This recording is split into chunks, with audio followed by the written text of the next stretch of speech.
Ya, Assalamualaikum warahmatullahi wabarakatuh. Waalaikumsalam warahmatullahi wabarakatuh. Alhamdulillahirabbil alamin wa bihi nasta'inu ala umuri dunya waddin wassalatu wassalamu ala asrofil anbiya'i wal mursalin amma ba'du. Pertama-tama marilah kita panjatkan puji serta syukur kepada Allah Subhanahu wa taala yang telah memberikan kita kesempatan untuk berkumpul di diskusi ini ya. Salawat serta salam semoga selalu tercurah kepada Nabi Muhammad SAW, kepada keluarganya, para sahabatnya, para tabiinnya, para tabi'it tabiinnya sampai kepada kita selaku umatnya. Hmm,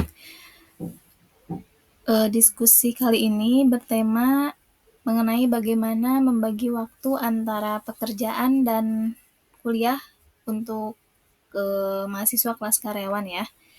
Mungkin untuk pembukanya, banyak mahasiswa karyawan yang harus membagi waktu antara tuntutan pekerjaan, studi, dan kehidupan pribadi. Kondisi ini menuntut kemampuan manajemen waktu, kedisiplinan, serta dukungan dari lingkungan kerja dan kampus. Isu ini penting karena secara langsung mempengaruhi kinerja akademik, produktivitas kerja, dan kesehatan mental. Nah, mungkin untuk topik yang pertama, eh, apa saja tantangan yang biasa dihadapi oleh mahasiswa karyawan. Ada yang mau menyampaikan pendapatnya? Boleh dari Teh Ajeng dulu, Dulu, boleh? boleh. Jadi tantangannya yang pertama, jelas kita harus bisa memanage waktu ya. Waktu antara bisa uh, waktu untuk kerja sama waktu untuk kuliah. Terus kita juga harus mempersiapkan mental. Yang paling penting mental, kesehatan juga. Kenapa kesehatan? Karena ibaratnya kita itu bukan waktu kita bukan dipakai untuk kerja aja, tapi karena kita juga kan kuliah, kita juga sebagai mahasiswa, jadi kita juga harus pintar membagi waktu agar tubuh kita juga kuat buat menjalani antara pekerjaan dan perkuliahan kayak gimana. Udah gitu, boleh yang lain? Boleh nambahin? Oh iya. Ya kata Lijua benar kata. Boleh, Teh Najwa? Oh ya kata Tenida benar. Kita harus mengelola waktu yang benar-benar terencana juga, terus ditambah juga lingkungan yang mendukung. Karena tantangan yang bisa menyeimbangkan pekerjaan sama kuliah itu emang sangat susah. Tapi kalau misalnya emang terencana dan ada pola waktu yang benar, pasti keduanya juga bakal berjalan yang dengan selaras. Boleh? Boleh, selanjutnya Teh Lelis? Selanjutnya mungkin tantangan dari logistik dan administrasi ya, seperti fleksibilitas kerja gitu. Meskipun si kelas karyawan itu emang secara kelas itu fleksibel, tapi terkadang kantor tuh menuntut untuk kerja lembur. Jadi kan kita tuh ke kelas kadang bisa bolos gitu ya, atau absen. Terus selanjutnya komunikasi gitu ya, komunikasi yang terlambat. Jadi mahasiswa tuh mungkin tidak bisa merespon gitu ya secara mendadak. Misalnya ada kelas offline tuh kayak sekarang gitu ya, ada kelas offline. Nah kalau misalnya yang ngedadak itu tuh kita nggak bisa langsung siap gitu, karena kan dari tempat kerja tuh mungkin ada lembur atau dan lain-lain. Boleh, selanjutnya dari Teh Kalau Imas? dari aku ya, izin menambahkan ya, kalau dari aku sih ya pintar-pintar kitanya yang manage waktunya, terus pintar-pintar kita jaga kesehatan kita, terus kayak uh, lebih lebih penting ini yang mana dulu yang lebih penting dan mana yang lebih prioritas, lebih ke skala prioritas aja sih kalau dari aku. Oke, jadi mungkin saya mau menambahkan ya, mungkin tantangan itu ada di finansial juga ya, karena kita harus menyisihkan dan ada tambahan biaya gitu. Selain kebutuhan sehari-hari, ada kebutuhan biaya kuliah juga.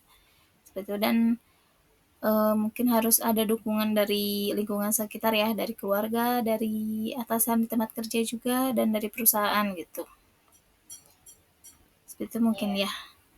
Nah, untuk topik yang kedua itu studi kasus. Studi kasusnya itu, contohnya nih, seorang mahasiswa mahasiswa kelas karyawan yang mendapat jadwal rapat penting di tempat kerjanya bersamaan dengan ujian kuliah. Nah, itu menurut kakak-kakak di sini pilihan yang bisa diambilnya apa aja dan kan konsekuensi dari pilihan tersebut itu apa dan solusi untuk mengurangi konsekuensi tersebut bagaimana?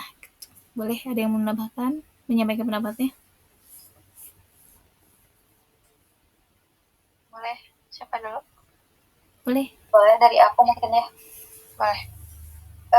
Mungkin yang pertama itu di komunikasi gitu ya, komunikasi antara si mahasiswa itu sama pihak kampus ataupun pihak tempat kerja gitu ya. Kalau misalnya ke pihak kampus, bisa jadi ke dosennya minta izin untuk ujian susulan apabila di tempat kerja itu meeting nggak bisa ditinggalkan atau nggak bisa digantikan gitu ya. Yang kedua, mungkin komunikasi ke tempat kerja atau ke atasan, bisa ke teman juga gitu untuk minta nanti informasi setelah meeting itu kayak gimana, kalau misalnya dikasih kelonggaran gitu dari tempat kerja, boleh misalnya nggak ikut meeting tapi kita mendahulukan kuliah gitu, seperti itu. Komunikasi. Boleh lanjutkan? Boleh. Ya, tapi kalau untuk memilih meeting sama kuliah, kalau untuk meeting nggak ada backupnya, pasti kita ngomong ke dosennya apa kita bisa mengganti jadwalnya, apa ada susulan. Kalau misalnya emang ada yang backup di meeting, boleh. Untuk jadi lebih memilih meeting sih, logisnya untuk prioritas lebih pentingnya. Tapi kalau emang udah tidak ada yang backup atau mau ada yang backup juga, tetap meeting sih. Boleh. Udah. Oke, izin menambahkan ya untuk teman-teman semua. Jadi kalau misalkan kalau kita dikasih pilihan, kita lebih mending ikut meeting apa kita ikut ujian gitu. Nah, memang itu pilihan yang sulit ya buat kita semua, sementara dua-duanya penting gitu. Nah, tapi di satu sisi lain kita juga bisa berdiskusi juga, atau enggak kita sudah terinfo sebelumnya kalau misalkan syukur-syukur kalau misalkan ujiannya itu online. Biasanya kalau online dikasih waktunya kan tidak terlalu mepet ya, biasanya kayak sampai 6 jam atau misalkan 12 jam, atau mungkin juga bisa 1 hari gitu. Jadi kita ada waktu senggangnya tuh bisa dipakai kita buat ngerjain ujian gitu. Tapi kalau misalkan memang iya kebetulan banget waktu pas kita meeting terus ada ujian offline, itu kita mau nggak mau syukur-syukur betul kata teman-teman semuanya, kalau misalkan ada yang backup itu berarti kita aman ya, ibaratnya kayak kita tinggal kayak nge-review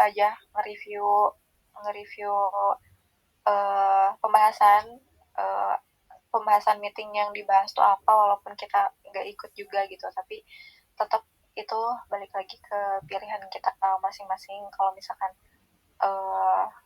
kita bisa jalanin salah satu di antara keduanya, ya kenapa enggak gitu.